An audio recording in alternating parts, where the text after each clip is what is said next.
நிச்சயமாக பானு. தென்காசி மாவட்டத்தில் தென்மேற்கு பருவமழை தீவிரம் காரணமாக மேற்கு தொடர்ச்சி மலைப்பகுதிகளில் கனமழையானது பெய்து வருகிறது.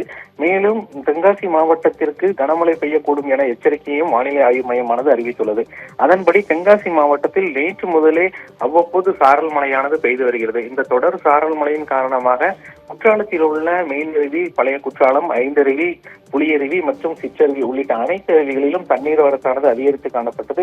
மேலும் பெய்யக்கூடிய தொடர் மழை காரணமாக குற்றாலத்தில் உள்ள அனைத்து அருவிகளிலும் வெள்ளப்பெருக்கும் ஏற்பட்டுள்ளது.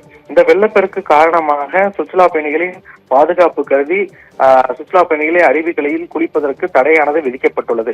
இந்த தடையானது நேற்று காலை முதல் விதிக்கப்பட்ட நிலையில் இன்று இரண்டாவது நாளாகவும் அருவிகளில் வெள்ளப்பெருக்கானது குறையாத நிலையில் இன்று இரண்டாவது நாளாக குளிப்பதற்கான தடையானது தொடர்ந்து நீடித்து வருகிறது.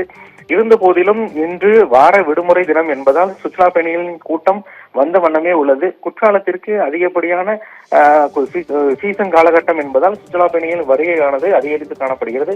எனவே காவல்துறையினர் அருவிக்கரையோரம் தடுப்புகள் அமைத்து சுற்றுலா பயணிகளை கண்காணிக்கும் மற்றும் பாதுகாக்கும் வகையில் பேரிகார்டுகள் அமைத்து தீவிரமான கண்காணிப்பு பணிகளிலும் ஈடுபட்டு வருகின்றனர் என்பது குறிப்பிடத்தக்கது.